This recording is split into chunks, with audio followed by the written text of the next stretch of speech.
2025年11月26号夜晚，北京城外寒风正紧，中南海里却已经烧成一锅滚油。9个名字一天之内从保密局正部级双免，成都市长闪电落马，到云南国企双副总连夜自首，4人主动投案，横跨军工、统战、保密、国资、司法，刀刀见血。而昨夜军报一篇评论，把何卫东、苗华直接定进徐才厚、郭伯雄的棺材里，罪名也从贪腐升级成政变。与此同时，一段尘封35年的国家机密级法庭录像在海外突然炸开。6·4抗命将军徐勤先当庭怒吼：“军队是国家的，不是哪一个人的。”这才是今夜直指中南海的冷枪。这支枪到底还会抬多高？下一个扣扳机的又会对准谁？观众朋友好，这里是大时局，我是袁成。11月26号，中共中纪委一口气公布了9人被查，分别是中共国家保密局局长李兆宗、副局长史英利同时被免职；四川省成都市委副书记、成都市市长王凤朝被查；四川省发改委前党组副书记、副主任徐立主动投案；云南省委统战部副部长王忠主动投案；中共兵器装备集团有限公司前党组成员、副总经理刘卫东被批捕；云南锡业集团控股有限责任公司原副总经理谢明耀被查；云南锡业集团控股有限责任公司前常务副总经理蓝旭主动投案；宁夏体育局前副局长张梅被查；河南省高院前副巡视员刘国松被查。9个名字横跨统战、国企、发改、法院、体育、军工、保密系统，其中4人主动投案。这不是反腐，这是有人在赶尽杀绝。先说最诡异的云南锡业，短短几分钟内，2位前副总同时被公告，谢明耀被查，蓝旭主动投案。云南锡业是中国最大的锡业集团，是省属重点企业，由云南省国资委控股，锡、铟、锌的储量全国第一，军工级材料供应商。2位副总，一个抓采购，一个抓生产，权力大到可以直接影响军工订单。现在2人一前一后主动投案，这不是例行公事的反腐，更像是谁在清点名单，一笔一笔划掉。再看统战部王忠，他是分管日常工作的副部长，等于2把手。统战系统最近2年被习近平反复强调政治引领、私人军队化，王忠突然主动投案，意味着中共的统战口也开始淌血。到这里，看似分散的落马事件各踩在不同条线上，军工、统战、司法、国企、保密彼此毫无关联。但真正诡异的是，所有的线头都在同一天被同一只手同时往下按。而最响的一颗雷，则是成都市长王凤朝被闪电式拿下。就在5天前的21号，他还以市委副书记、市长的身份公开出席2025全球熊猫伙伴大会开幕式，并主持市政府第71次常务会议。但是在5天之后的26号晚上，中纪委就突然发布通报，王凤朝涉嫌严重违纪违法，目前正接受纪律审查和监察调查。从公开露面到隔夜被查，这种干脆利落的消失方式在四川的官场极为罕见。王凤朝长期盘踞四川国企体系，先后任四川航空集团董事长、四川发展控股公司董事长、四川金融控股公司董事长。2019年2度从企业转回政府，2020年起主政成都，实际掌管工业经济、国资国企、军工合作等核心命脉。他的落马不只是成都地震，而是整个四川国资和军工链条将迎来新一轮的大清洗。其次，国家保密局罕见出现高层双免，人力资源和社会保障部同一天发布任免通知，李兆宗被免去保密局局长的职务，史英利被免去保密局副局长职务。官方公告没有说明任何理由，既非另有任用，也非到龄免职。其中，李兆宗是20届中央纪委委员，曾经长期在中办机要局、国家密码管理局任职，是典型的中枢安全系统干将。史英利在2023年8月才刚刚上任。保密局和国安部近期频频在微信公众号跨界发生，互抢风头。如今局长、副局长同时被免，极不寻常，显示中南海安全和保密系统的内部已经出现严重裂痕。与此同时，中共军工系统再传重磅消息，中共兵器装备集团有限公司前党组成员、副总经理刘卫东被河南省检察院以受贿罪名正式批捕，并已经移送起诉。59岁的刘卫东是在今年2月突然被查的，7月被双开。兵器装备集团是中共10大军工央企之一，刘卫东的上司集团董事长徐宪平也已经隐身好几个月，其他多家军工巨头同样人间蒸发，12家央企军工高层几乎无一幸免，显示军工板块的清洗仍在加速。一天之内，一个副部级大城市市长，一个正部级保密系统一把手加副手，一个副部级军工央企高管同时出事，而且都属于习近平重视的国资国企、军工强军、中枢安全等领域。习近平后院起火的速度显然比许多人预想的要快得多。接下来插入一段工商时间，我们大时局频道会及时追踪各种重大新闻。如果您想翻墙观看我们的节目，我推荐一款非常好用的 VPN， 神盾 VPN。我和我们团队的人觉得，这是目前真正值得信赖的安全 VPN。为什么这么说呢？很多人可能都在用 VPN， 但是传统 VPN 存在一个问题，它只用一台服务器，资料经过加密传到 VPN 的服务器，然后由同一台服务器发送出去。也就是说，它不但知道您的来源 IP， 也知道您连去哪里。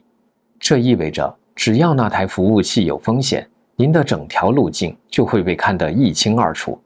而神盾 VPN 采用的是独家技术，双节点 P2P 加密架构，资料会经过2台服务器转送，第一台只知道您的来源 IP， 第2台只知道您要连的目的地，2台之间端对端加密，任何单一节点都无法还原整条通讯路径，连神盾自己都无法追踪您在网络上的行踪。除了安全，神盾 VPN 的速度和稳定性表现也很出色。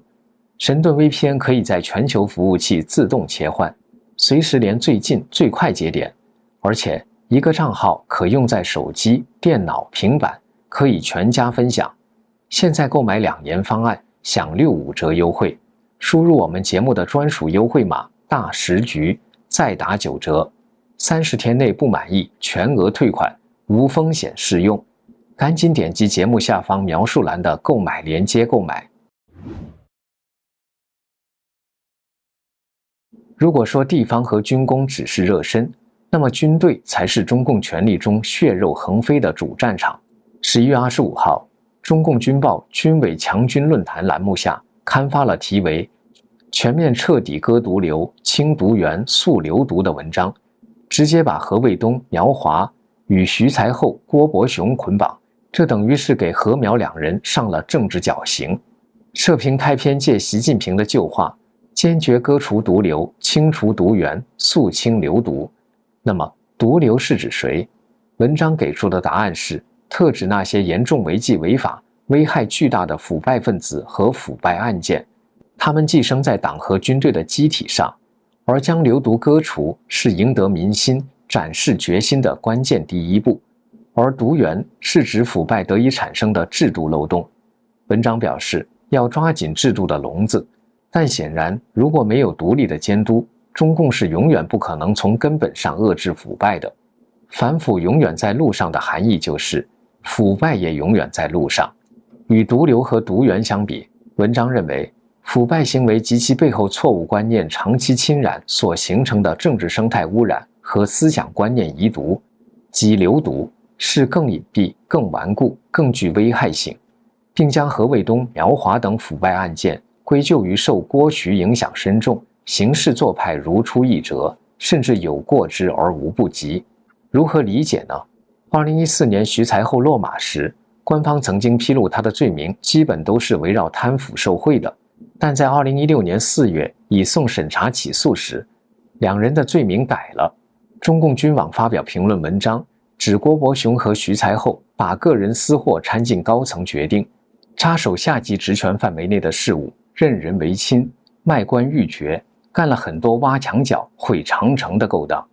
由此可知，何卫东、苗华也具有上述同等严重罪名。不过，至于是谁的流毒也不好说，因为在中共军队遍地贪腐的情况下，何苗也不过是做了所有军队高层都在做的事情，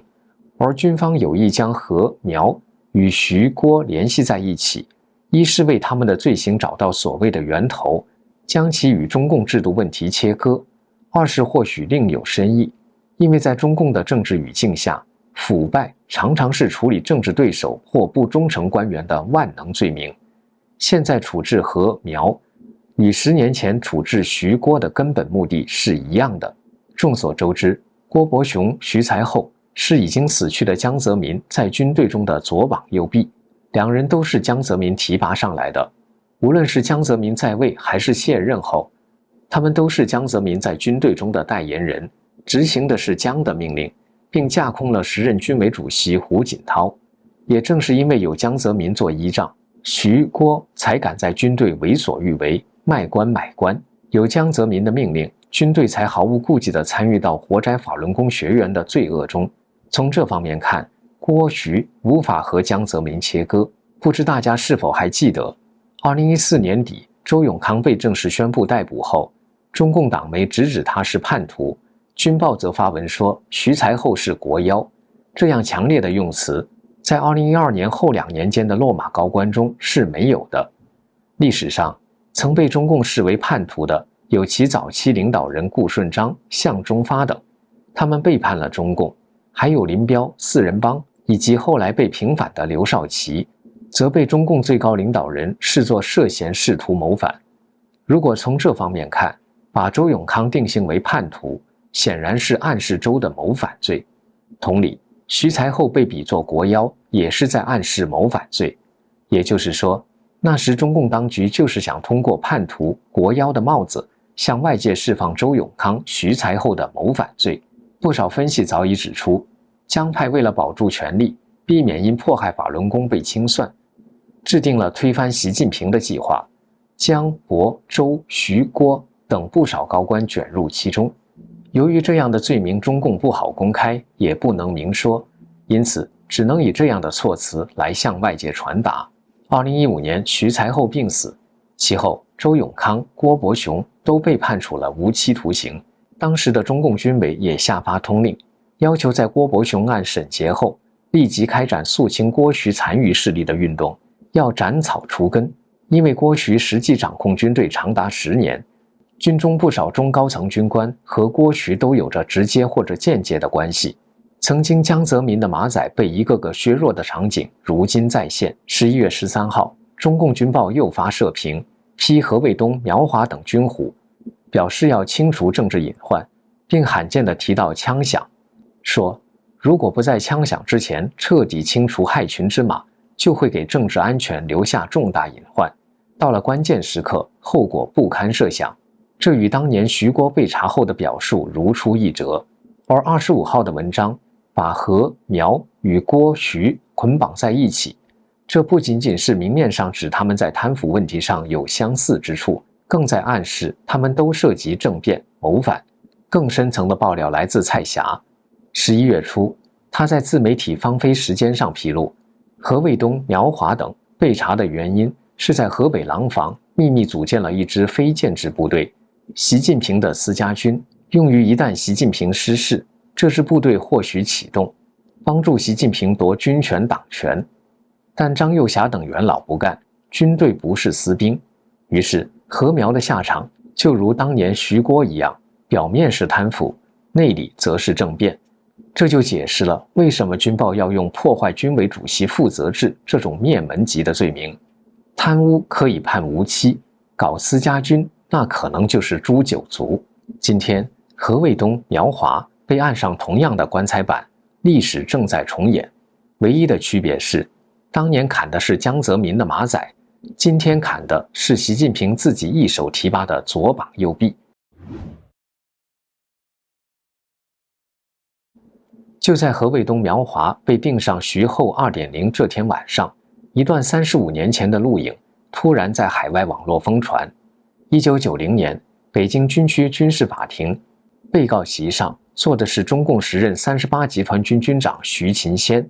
罪名只有一句：64期间拒不执行进城戒严命令。公诉人在庭上猛批64学运，指责徐勤先公然反对党中央决策等等，而徐勤先全程保持不卑不亢，一字一句地说：军队是国家的，不是哪一个人的，我们不做政治牺牲品，枪口永远不能对准人民。这段录像公布的时间相当敏感，就在军报社评刷屏的当晚。这不是巧合，这是警告。当张幼霞、刘源等红二代近期密集放话，绝不允许64悲剧重演，军队不能成为任何人的私兵，军队国家化时，35年前徐勤先的坚持再次扎进每一个穿军装的人的耳朵里。军报骂何卫东苗华流毒，徐勤先的声音却在问：这支枪到底该听谁的？下一个拒绝抬枪的又会是谁？今天9个人倒下，只是前奏。苗华、何卫东被钉在徐才厚、郭伯雄的尸堆上，也只是开场。当徐勤先35年前的怒吼在35年后的今晚重新响起时，真正的问题已经浮出水面：